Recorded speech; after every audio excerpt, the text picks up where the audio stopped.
Tanggal 7 Juli atau 77 kemarin adalah portal kesadaran menuju ke level spiritual yang lebih tinggi lagi. Kalau kalian merasa capek, lelah, emosional, energi seperti tersedot banyak sekali, bahkan capek setelah tanggal 7 Juli kemarin, atau kalian melihat banyak sekali terjadi bencana alam sebelum dan saat tanggal 7 kemarin, jangan khawatir. Tanggal 7 bulan Juli kemarin, memang bumi kita sedang mengalami pelepasan energi besar-besaran.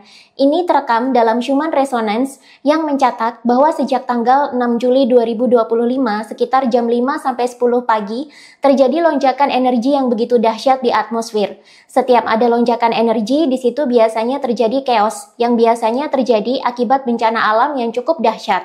Jika tanggal 6 kemarin banyak terjadi bencana alam dan chaos, lalu di tanggal 7-nya, kalian mengalami sakit atau kelelahan atau pelepasan emosional yang sangat besar, maka jangan ditahan.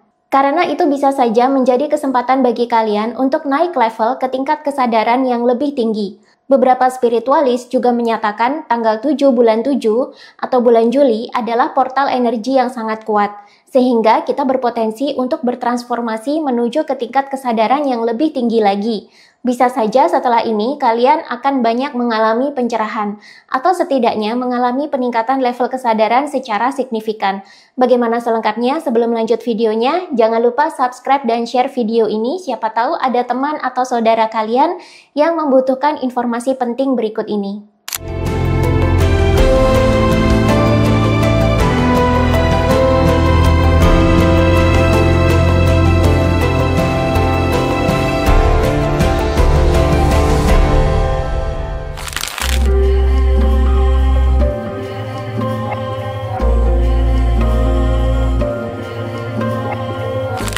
Tanggal 6 Juli jam 5-10 pagi tercatat Schumann Resonance merekam aktivitas energi yang cukup besar.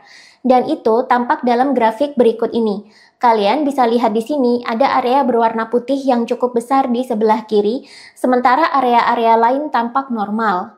Area berwarna putih ini adalah tanda amplitudo energi yang sangat tinggi dan menggambarkan kondisi di mana terjadi gejolak energi yang sangat besar di jam-jam tersebut. Schumann Resonance sendiri adalah sebuah metode yang digunakan untuk mengukur besaran gelombang elektromagnetik di bumi yang dipantulkan di atmosfer kita.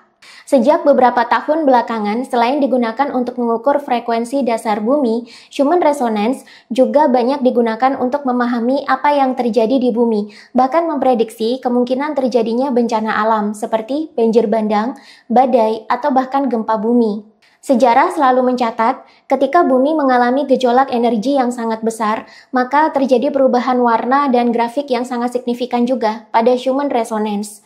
Setiap kali amplitudo Schumann Resonance meningkat drastis, maka di situ biasanya terjadi bencana alam yang sangat besar juga. Dan ini ternyata juga beresonansi dengan gelombang otak manusia. Bahkan, beresonansi juga dengan tingkatan chaos yang terjadi dalam kehidupan sosial penduduk bumi. Ketika Schumann Resonance meningkat, di situ biasanya kemungkinan terjadi bencana alam meningkat. Di saat terjadi bencana alam, maka manusia pasti akan mengaktifkan gelombang otak gamma mereka untuk bertahan hidup atau survival. Dalam setiap mekanisme pertahanan hidup, ini berpeluang membuat manusia masuk dalam kondisi trans atau transenden, yakni perubahan level kesadaran. Ini bisa terjadi karena saat manusia bertahan hidup, maka akan terjadi aktivitas menahan emosi atau melepaskan emosi secara besar-besaran, sehingga membawa manusia masuk ke dalam kondisi transenden dan bisa memicu kesadaran manusia untuk naik. Itulah kenapa banyak sekali spiritualis yang mengait-ngaitkan lonjakan energi yang sangat besar dalam Schumann Resonance dengan kenaikan level kesadaran manusia secara signifikan. Bahkan ada yang sampai menyatakan sebagai portal energi yang sedang terbuka. Kita kembali pada data Schumann Resonance yang ini. Tanggal 6 Juli kemarin terjadi lonjakan pelepasan energi yang sangat besar di bumi. Dan ini juga selaras dengan beberapa kejadian bencana alam yang terjadi di sekitar kita beberapa hari belakangan.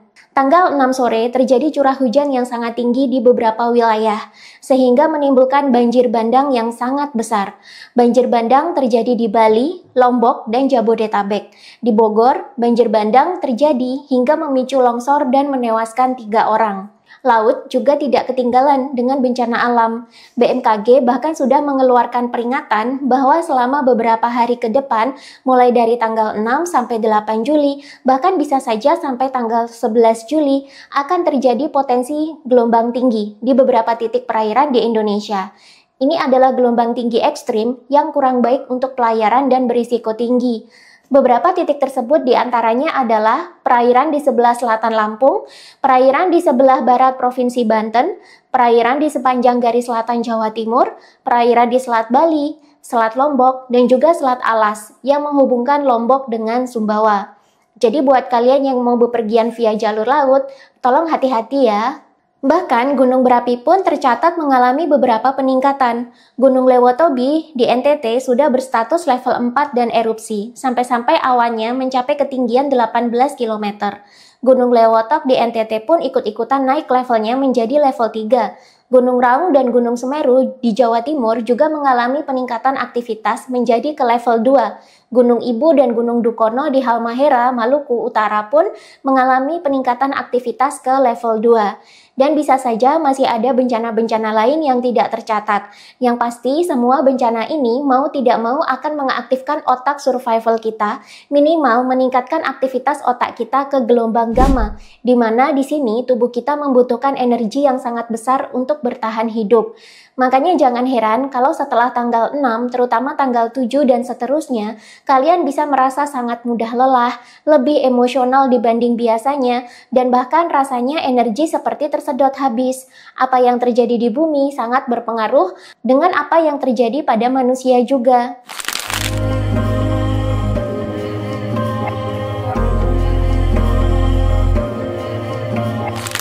Tanggal 6 Juli kemarin ternyata bertepatan dengan tanggal 10 Muharram dalam kalender Hijrah Islam dan bertepatan juga dengan tanggal 10 Suro dalam kalender Jawa. Baik dalam tradisi Islam maupun Jawa, tanggal 10 Suro atau 10 Muharram ini sama-sama disakralkan. Sebab banyak sekali kejadian-kejadian penting dalam sejarah kenabian terjadi pada tanggal 10 Suro. Tanggal 10 Suro disebut menjadi tanggal di mana kapal Nabi Nuh akhirnya bersandar di sebuah daratan setelah melalui banjir bandang yang menenggelamkan bumi. Ini juga adalah tanggal di mana Nabi Musa dan Bani Israel diselamatkan dari kejaran Fir'aun saat eksodus dari Mesir. Tanggal ini pula, Adam dan Hawa diyakini diciptakan sebagai manusia pertama. Tanggal 10 Muharram juga adalah tanggal yang diyakini menjadi tanggal di mana Nabi Ibrahim selamat dari api yang membakarnya saat ia menentang Raja Namrud yang melakukan penyembahan terhadap dirinya sendiri. Secara Islam, tanggal ini juga disebut-sebut menjadi tanggal bagi terbukanya pintu taubat bagi manusia. Jadi, bagi manusia yang ingin menjalankan taubatan nasuha dan mengalami peningkatan spiritualitas lebih tinggi, mereka bisa memanfaatkan waktu-waktu ini untuk menjalankan pertobatan total. Dalam tradisi spiritual Jawa, tanggal 10 Suro juga tanggal yang sakral, karena dipercaya merupakan portal energi pembuka antara dimensi manusia dengan dimensi gaib. Di tanggal-tanggal ini juga, energi spiritual bumi sedang kencang-kencangnya, sehingga ini merupakan momen yang pas untuk melakukan pelepasan dan penyucian diri, sehingga manusia bisa lebih mudah moksa dan mengalami kemanunggalan dengan Tuhan. Secara fisik, tanggal 6 Juli kemarin juga terjadi gejolak energi yang sangat besar di bumi, yang akhirnya berdampak pada timbulnya banyak bencana alam, terutama di Indonesia. Sebuah kebetulan? Mungkin bukan, karena pada dasarnya alam semesta itu teratur, hukum-hukumnya sudah pasti dan sudah sesuai. Jika kemarin terjadi bencana alam di mana-mana, maka ini bisa menjadi momen yang pas bagi manusia untuk bertransformasi besar-besaran. Di mana ada bencana alam, maka di situ terjadi pelepasan emosi dan energi besar-besaran dalam tubuh manusia juga. Bencana alam memang menyebabkan terpicunya pemikiran cemas, khawatir, panik, dan overthinking yang merupakan mekanisme bertahan hidup. Ini pasti membutuhkan energi yang sangat besar dan membuat kita jadi terkuras. Tapi di sisi lain, ini bisa menjadi peluang untuk transisi ke level kesadaran yang lebih tinggi lagi. Saat manusia melepaskan emosi dan energi besar-besaran, maka di situ manusia akan mengalami yang namanya transendensi. Saat manusia mengalami trans, dengan sendirinya level kesadarannya mengalami perubahan. Biasanya meningkat ke level yang lebih tinggi. Makanya jangan heran kalau setelah ini akan ada 3 kemungkinan yang terjadi dalam masyarakat kita. Buat yang punya kemelekatan dan kesombongan yang sangat tinggi, bisa saja nanti mengalami dark night of the soul atau malam gelap jiwa. Buat yang sudah dark night of the soul, bisa saja mengalami kebangkitan spiritual. Nah, buat yang sudah kebangkitan spiritual, bisa saja naik level menjadi tercerahkan. Kuncinya, jangan ditahan semua emosi yang sudah ada. Lebih baik lepaskan dan let it go. Apapun yang terjadi selanjutnya, entah kebangkitan spiritual besar-besaran lagi atau pencerahan besar-besaran, semuanya adalah mekanisme alam untuk menyambut zaman baru. Ini adalah zaman di mana manusia jadi lebih berkesadaran. Zaman di mana bumi juga berevolusi dan menyeimbangkan dirinya sendiri agar bisa menjadi bumi yang nyaman untuk ditinggali. Ini adalah era bumi surgawi yang diisi oleh manusia-manusia dengan level kesadaran yang tinggi yang berlandaskan pada kemanusiaan dan welas asih. Kita semua sedang bertransisi menuju ke bumi baru yang lebih hijau dan lebih berkelanjutan. Secara kesadaran, kita juga sedang dinaikkan menuju ke level kesadaran yang penuh welas asih dan empati. Ini adalah masa depan Nusantara, yang disebut juga sebagai zaman keemasan Nusantara. Semua bisa menuju ke arah sini, asalkan manusia tidak lagi menahan apa yang menjadi penghalang kesadaran supaya meningkat. Asalkan manusia berhenti melawan penderitaan dan mau melepaskan apa-apa yang sudah tidak lagi relevan atau tidak lagi bisa dipertahankan, maka level kesadaran bisa saja naik. Tapi memang sih ada beberapa orang yang akan bingung di awal mula mengalami kebangkitan spiritual.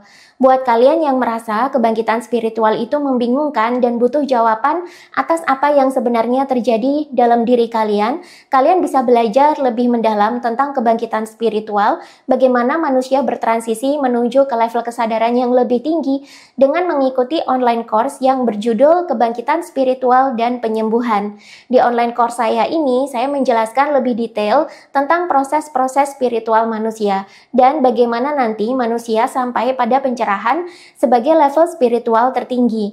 Jika kalian ingin mengikuti online course-nya, kalian bisa cek link yang ada di deskripsi video ini. Dan jangan lupa ikuti semua meditasi dan hipnoterapinya sampai tuntas untuk peningkatan level kesadaran yang lebih maksimal.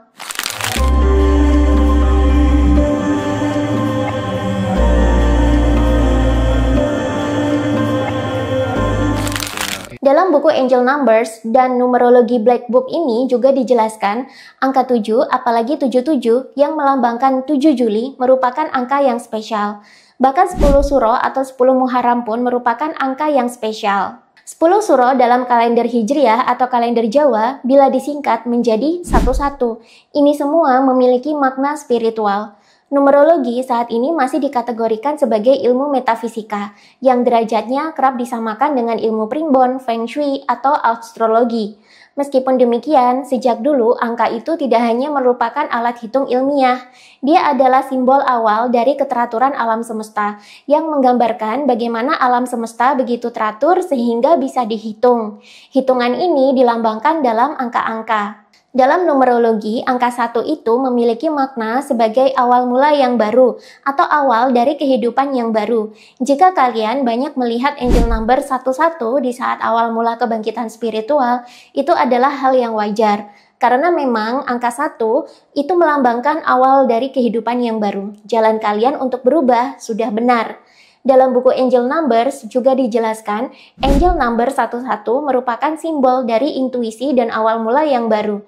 Intuisi yang tajam dan kehidupan yang baru sedang menunggu. Ini adalah kehidupan baru yang bisa kalian dapat secara spiritual setelah bisa melepaskan apa-apa yang tidak lagi relevan dalam diri.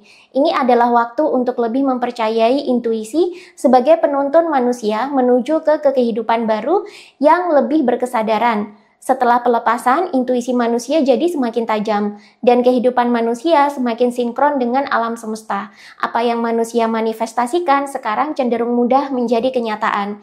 Ini adalah kondisi di mana secara spiritual, manusia jadi semakin tinggi level kesadarannya. Sedangkan angka 7 sendiri dalam numerologi adalah angka yang melambangkan spiritualitas dan kebijaksanaan diri. Dalam buku numerologi Black Book ini dijelaskan, angka 7 dalam banyak tradisi mistik seringkali menggambarkan pencerahan dan kebijaksanaan yang mendalam. Dia juga adalah simbol dari pengetahuan suci. Angka 77 yang melambangkan tanggal 7 Juli bisa saja dikaitkan dengan momen di mana manusia bisa mendapatkan pengetahuan suci, pencerahan, dan kebijaksanaan yang mendalam jika dia mau melakukan perjalanan menyelami ke dalam batinnya sendiri.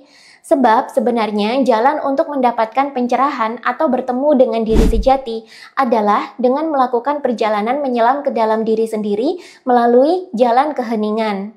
Dalam buku Angel Numbers juga sama.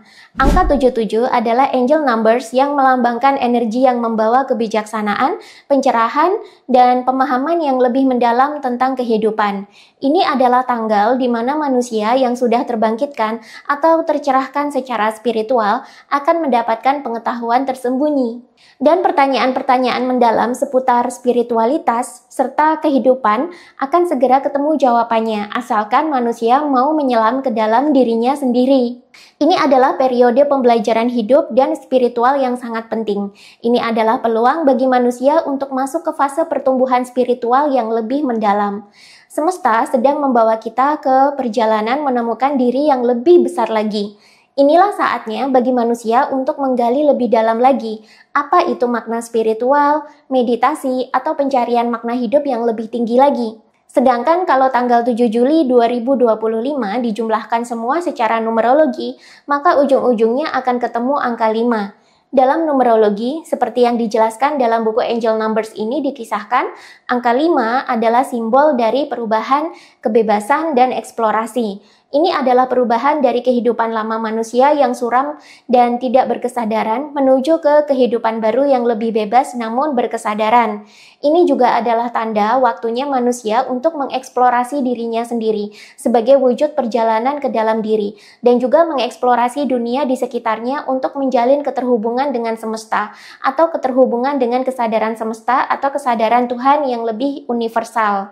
Selain bermakna positif, yakni kebebasan dan eksplorasi, angka 5 juga ternyata bisa bermakna negatif. Salah satu sisi gelap angka 5 adalah adanya ketidakpastian dalam perubahan tersebut. Tidak hanya transformasi spiritual manusia yang biasanya didahului chaos yang serba tak pasti.